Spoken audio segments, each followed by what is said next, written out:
안녕하세요. 1월 셋째 주 아미 화상 세미나를 맡게 된 이은택입니다.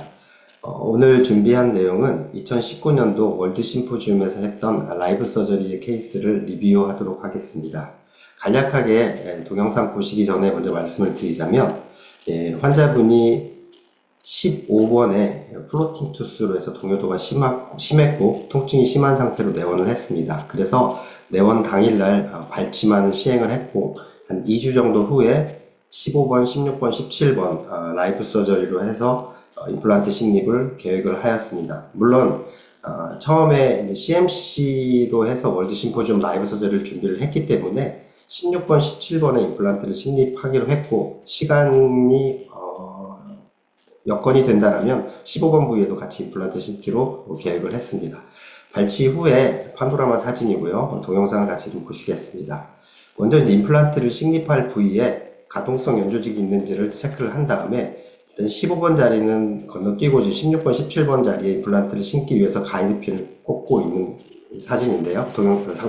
가이드핀을 꽂고 있는 동영상인데요.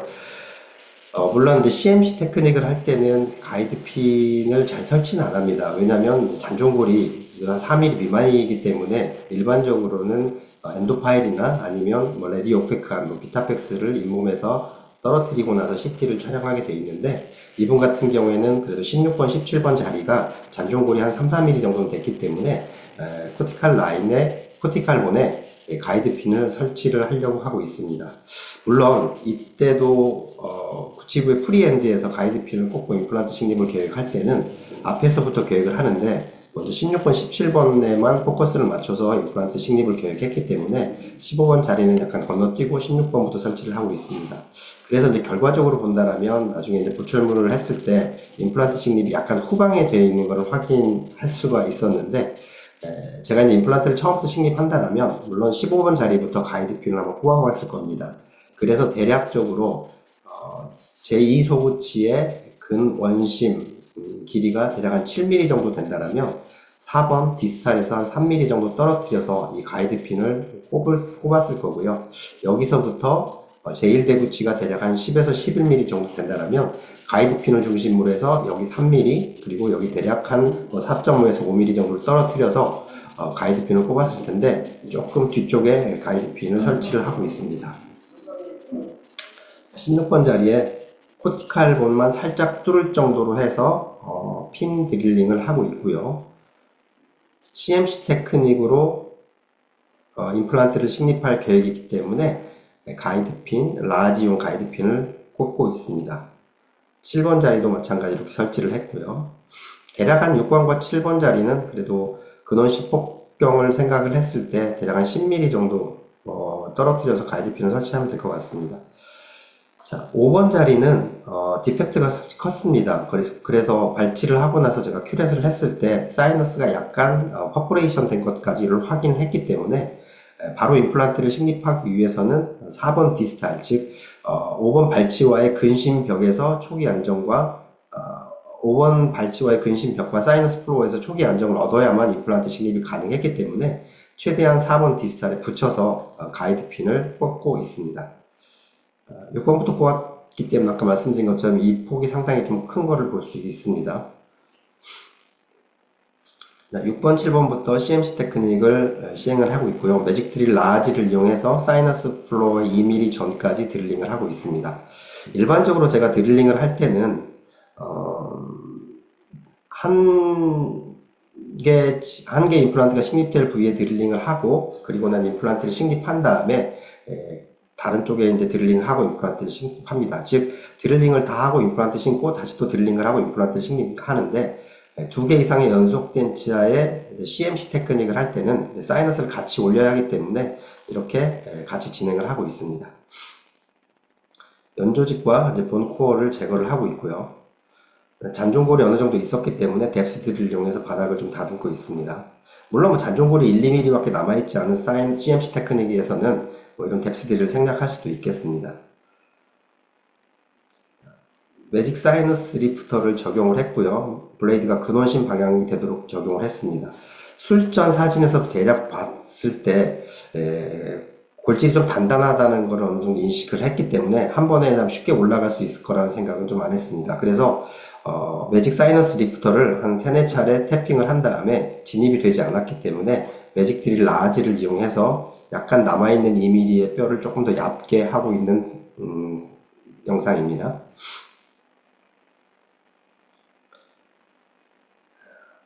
이때도 마찬가지로 뭐 사이너스 플로우가 경사져 있다면 경사진 방향으로 약간 드릴을 기울여 가지고 얇게 만들 수가 있습니다. 다시 매직 사이너스 리프터를 적용하고 있고요. 과한 힘으로 탭을 하지 않고 한 3-4번 정도 쳤을 때 진입이 되지 않는다면 다시 드릴을 하면서 반복을 하면 됩니다. 라이브 서저리다 보니까 이제 시간 관계상 제가 이제 조금은 좀 빠르고 거칠게 시술을 했던 측면이 없지 않아 있는데요. 매직 사이너스 리프터가 진입이 되면서 들어가지 않다면 이제 매지브 디스탈 방향으로만 살짝 꺾어줘서 이게 유격이 있도록 좀 만들어주는 게 좋을 것 같습니다. 7번 자리도 매직 사이너스 리프터를 이용해서 어댑을 했고요. 가볍게 태핑을 하고 있습니다. 한 3-4차례 태핑을 했음에도 불구하고 잘 진입이 안 됐기 때문에 다시 매직 드릴 라지를 이용해서 남아있는 2mm의 뼈를 조금 더 얇게 하고 있습니다.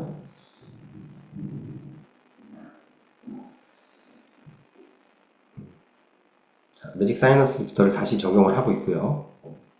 이제 진입이 되는 것 같습니다. 그래서 사이너스의 멤브레인이 비유되거나 뭐 그런 것들이 없었기 때문에 계획한 만큼 한 번에 거상을 하고요. 안쪽에 본 캐리어로 그라프트를 한 다음에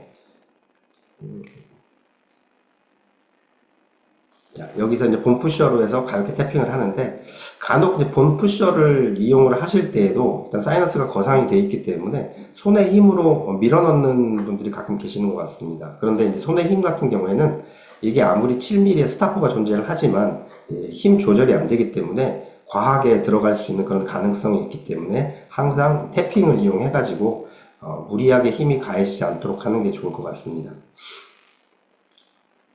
본푸셔를 이용해서 본그라프트를 하고 있고요. 사이너스를 올리고 본그라프트를 한 방향으로 매직코어를 신고 있습니다. 지금 5.0 다이아미터의 매직커프 2 9mm의 임플란트 2개를 식립을 하고 있습니다. 모터로 식립이 멈췄기 때문에 원하는 깊이만큼 라쳇을 이용해서 식립을 하고 있는데 물론 뭐 임플란트를 식립하기 전에 구치부고요. 그리고 대합차의 간격이 충분하다면 일반적으로 매직 포스트 2mm가 가장 낮은 연조직을 기준으로 해서 모두 노출되도록 임플란트를 신고 있습니다. 당연히 뭐 구치부였지만 클리어런스가 확보가 안 된다면 한 1mm 정도는 좀 깊게 임플란트를 식립을 할 수도 있겠죠. 그래서 이제 2개의 임플란트를 CMC 테크닉으로 식립을 하였고요. 시간이 그래도 조금 여유가 있어서 앞에 5번 자리 발치와 임플란트를 식립을 하기로 계획을 하였습니다. 물론 원래 누트가 있던 약간 원심 방향으로는 사이너스 퍼포레이션이 있었고요.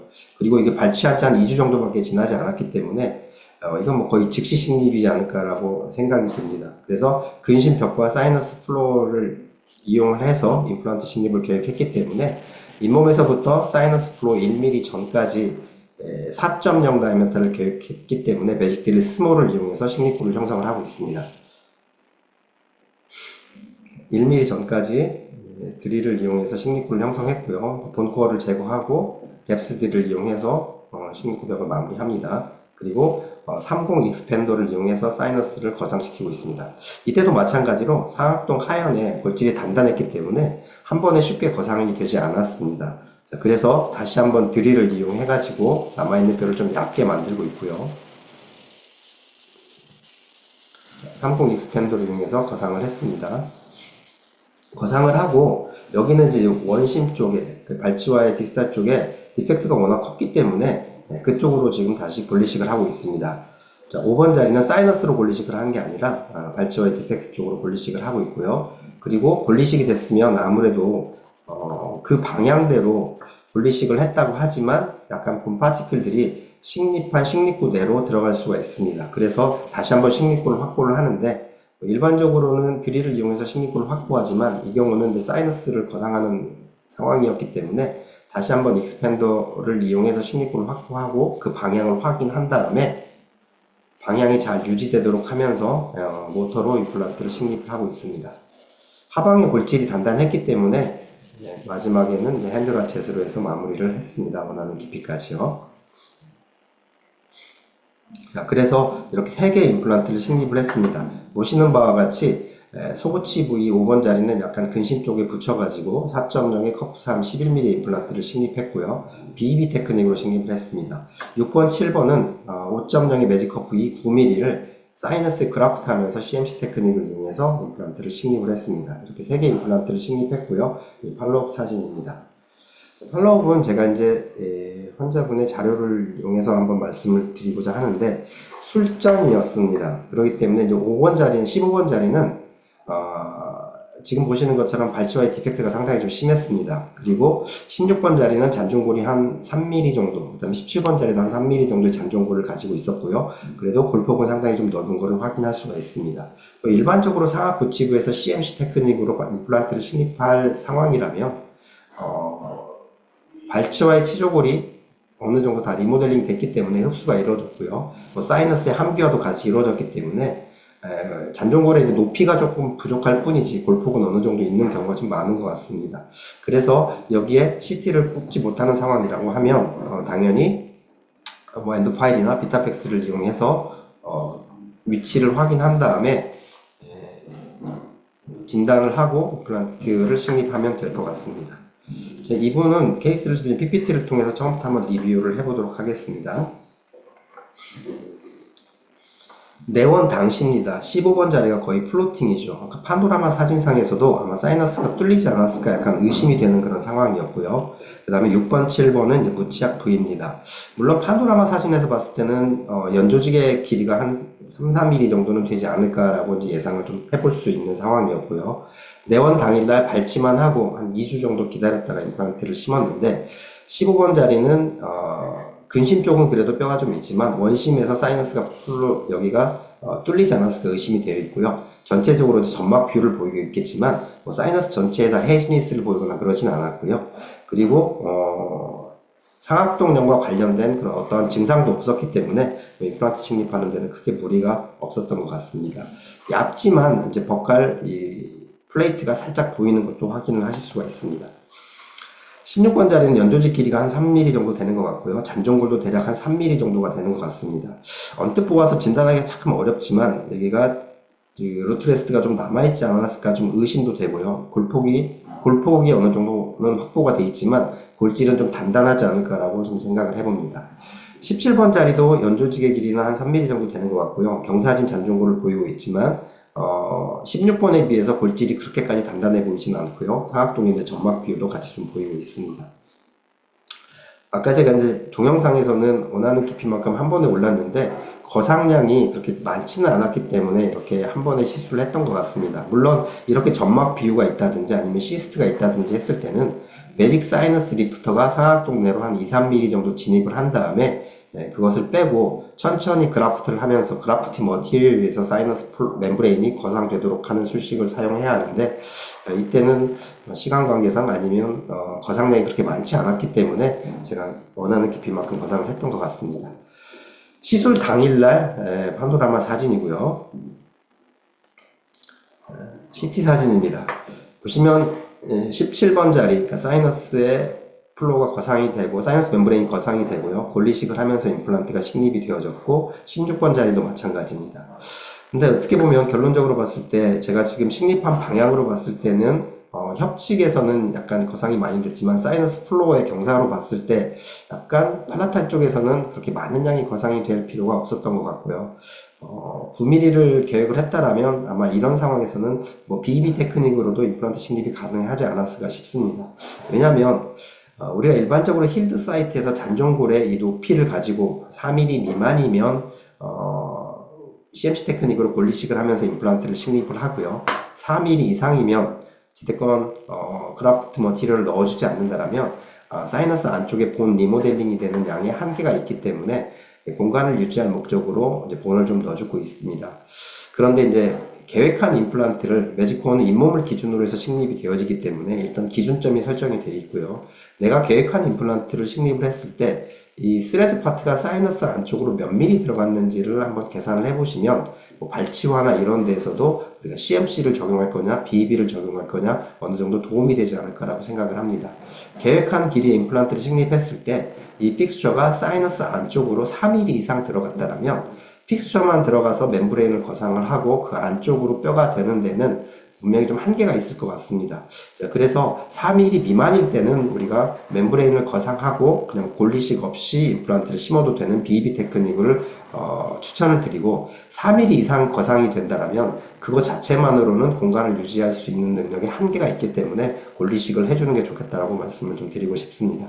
일반적으로 우리가 골리식 없이 사이너스 멤브레인을 거상했을 때 물론 뭐 환자의 힐링 포텐셜이라든지 그다음에 사이너스의 형태, 즉 근원식 협설 폭형 이런 것들하고 좀 관련이 있겠지만은 대략 한 3-4mm 정도는 본 리모델링이 될 수 있다라고 얘기를 하기 때문에 그렇게 설정을 하시고 계획을 하시면 될 것 같습니다. 자, 15번 자리는 근심벽을 이용했고요. 그 다음에 사이너스 플로어를 BEB 테크닉으로 익스팬더를 이용해서 거상을 시켰습니다. 아시는 바와 같이 익스팬더를 이용해서 거상이 되더라도 남아있는 한 1mm 정도의 잔종골을 잡고 멤브레인이 거상이 되는 거고요. 여기 남아있는 잔종골이라고 보시면 될 것 같고요. 아주 희미하게 사이너스 멤브레인이 같이 올라가지 않았을까 생각되는 그런 영상들을 보실 수가 있습니다. 그래서 15번, 16번, 17번을 이렇게 임플란트를 식립을 했고요. 4개월 정도 지나서 이제 최종 보참을 다 마무리했던 것 같습니다.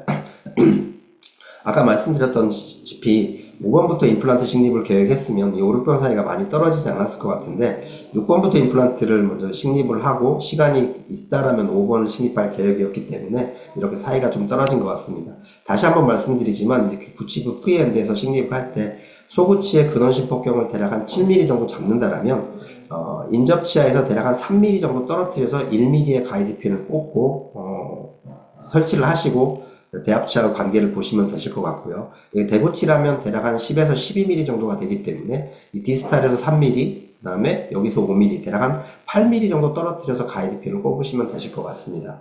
물론 IBS의 진단 키트에 보시면 그 룰러가 있기 때문에 룰러를 이용해 가지고 보셔도 되고요. 그 다음에 이제 어느 정도 뭐 길이를 보시고 대합치와 관계를 보시면 그 스텐트 없이 가이드 스텐트 없이도 어느 정도 가이드핀을 설치할 때 좀 용이하지 않을까라고 생각을 합니다. 자, 이렇게 이제 5개월 후에 파노라마 사진을 보실 수 있고요. 이제 이분이 전체적으로 좀 폐류도 안 좋은 상황이시고요. 그 다음에 이제 반대쪽도 치아가 없습니다. 5개월 정도 지났을 때, 구치부 사진입니다. 보철물 주변으로 해서 안정적으로 유지되고 있는 연조직을 볼 수가 있고요. 그 다음에 대학 교환면 사진이고요. 시간이 좀 지났습니다. 그래서 반대쪽도 마찬가지로 BEB, CMC 테크닉을 이용해서 임플란트를 식립을 했고요. 폐류가 안 좋았던 24번 자리, 그 다음에 12번 자리에도 임플란트가 식립이 되어졌습니다. 여기가 1년 9개월 정도 지났을 때 보시게 되면 이 스레드 주변으로 해서 이제 본 리모델링이 이루어진 걸 보실 수가 있고요. 그 다음에 6번 자리도 마찬가지입니다. 사이너스 본그라프트 한 부위로 해서 이렇게 리모델링이 이루어진 걸 보실 수가 있습니다. 7번 자리도 마찬가지고요. 물론 이제 지금 보니까 약간 뭐 셉튠이 있지 않았을까라는 생각도 드는데요. 12번 자리는 발치 즉시 임플란트를 했었는데요. 같은 분에서 이렇게 피스툴라가 형성이 되어 있었습니다. 그래서 이제 발치를 하고 깨끗하게 큐렛을 한 다음에 순축에 뼈 이식을 하면서 이렇게 적절하게 임플란트도 같이 식립을 했습니다. 이렇게 최종 보철물 세팅했을 때 사진이고요. 그리고 좀 팔록 사진입니다. 시간이 좀 지난 사진이죠.